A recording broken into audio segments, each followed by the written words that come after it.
Okay, so let's look at the movement principles here. And I'm going to go through these,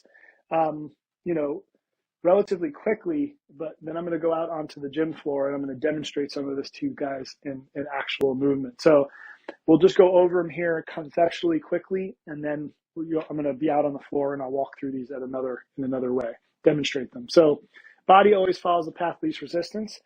Very important concept here. You'll see how I apply this to stretching. And the example I use in the book is, what happens when we're sitting for a long period of time and then we get up to walk.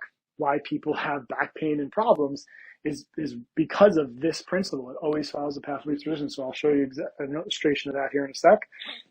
Number 2, the body will sacrifice long-term health to survive in any moment. Another big one. And these guys kind of work together with each other. But I'll give you an example of a young man who's a football player who came to see us because he blew out his knee. I think it was an ACL. Yeah, it was an ACL tear. And we asked him specifically how he tore it. And so I'm going to show you in a second exactly how it happened. And it's a perfect example of this. The body will sacrifice long-term health to survive in any moment. It's a survival machine. And so many different examples of how the body opts for survival over health. And I will show you a couple examples of that, but so important to understand that one. Number 3, strength and flexibility are relative to the task. I kind of mentioned that before. There's gym strength, and then there's like real world strength. Example in the book is I was really, really strong for the exercises in the gym. That strength didn't carry over to a construction site, as an example.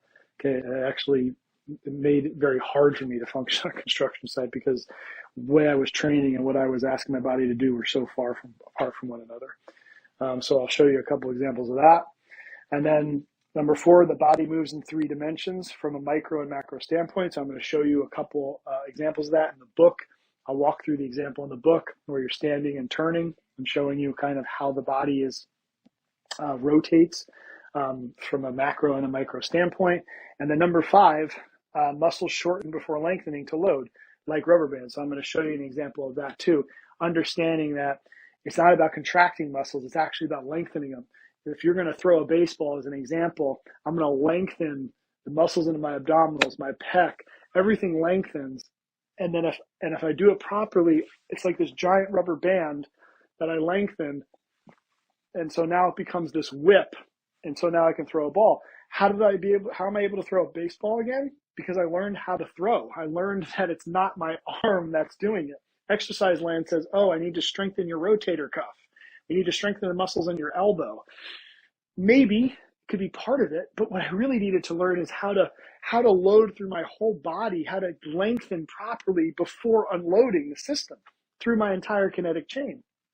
Now we're talking.